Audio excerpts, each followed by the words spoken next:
Hey MVPs, Rico Knows here. Going to talk to you guys about the next fight on the prelim card. It is Kurt Holobaugh versus Jordan Leavitt. We'll start with Kurt Holobaugh first. This guy is 22-9. He's 38 years old, and he won the Ultimate Fighter. That's what he's known for, okay? But he's pretty old. He's 38, and he's on his second stint in the UFC. So I want to show you guys something. He actually maybe his third stint, the way you look at it. But he was on the regional scene for a while, going undefeated, doing things like that. Then he got a shot in the UFC, back at UFC 159, back in 2013. I don't know what I was doing back in 2013, but it was a long time ago. He lost that fight. Goes back to the regional scene, wins most of his fights, stuff like that. Then he comes into the UFC. No contest for his Dana White Contender Series fight.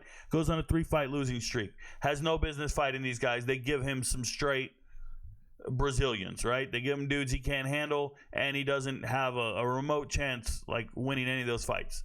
Goes back to the regional scene, starts winning by TKO, ends up in the Ultimate Fighter, wins, and ends up submitting Austin Hubbard, who we know is not a very good fighter.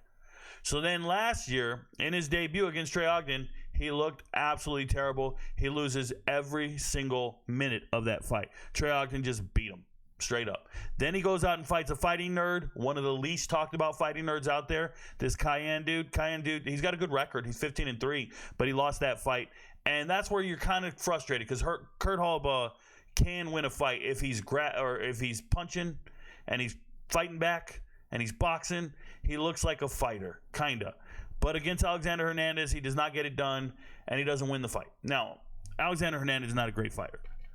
Kurt Holobaugh is so limited at fighting, I don't know how he beats anyone. I really don't. He can scrap. Like, he can go out there and punch just like anybody else. But what he can't do is defend a takedown. Like, when you see this win here against Kenyan, that Brazilian dude, Kenyan got 3 takedowns, 100% accuracy. Kurt Holobaugh just falls right over and doesn't know how to get back up. And in a fight with a guy like Jordan Leavitt, who Jordan Leavitt couldn't beat anybody up if you really think about it, right? He's called the Monkey King. Jordan Leavitt is just weird. He's awkward. He's a grappler. We didn't see him at all last year for all you new MVPs and all that stuff. He fought Chase Hooper back in November. Now, I want to say this when he fought Chase Hooper. Chase Hooper has been growing into a much better man, a much bigger, stronger man. And when Chase Hooper beat this man, it was kind of equivalent type of fighters. He and Chase Hooper are very similar. And although he lost by submission in the first round, listen, he's got 2 of his last 3 fights he's lost, but it's Paddy Pimblett and Chase Hooper. Those are both very respectable losses. And one of the coolest wins, if we're doing MMA math here, is he beat Trey Ogden. Now, don't worry about any of these other wins. I'm not really moved by that. But he beat Trey Ogden, and he beat him by split decision. Trey Ogden already beat Kurt Holobaugh, dominated him for 15 minutes. This man beat that man, okay? Jordan Leavitt is going to come out here. It's going to be a little awkward. It's going to be a little weird the way he strikes, and he's not a conventional striker. But he's going to come out here, get a takedown, and I think he's going to be dominant on the mat compared to Kurt Holobaugh. Now, Kurt Holobaugh's fought a lot of good fighters. He has. And he's only been subbed every now and then, okay? He's been subbed once in his life.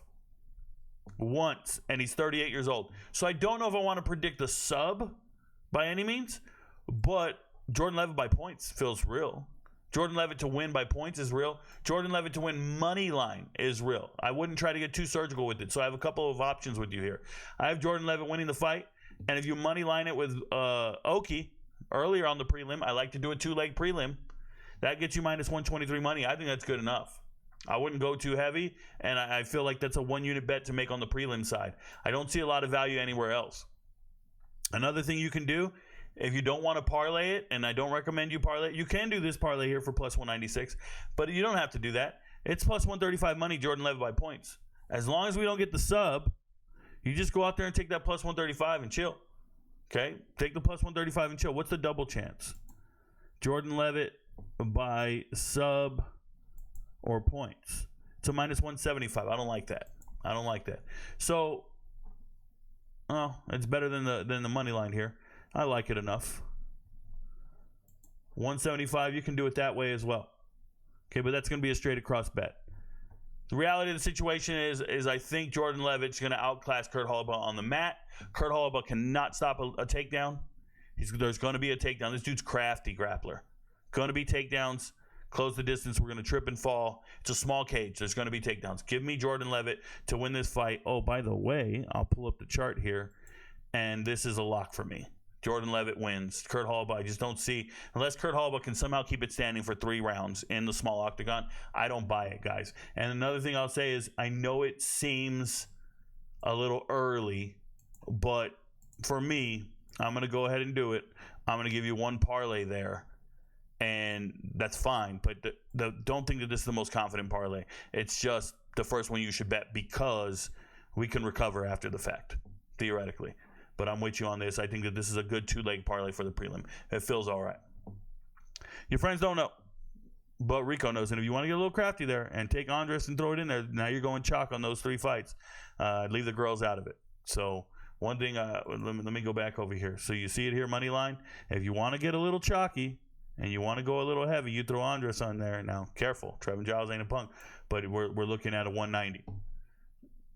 It feels like a solid 1-unit bet as well. But I don't try to get too fancy. I don't date anything with 3 legs. Shout out to all you guys from Atlanta. Your friends don't know, but Rico knows.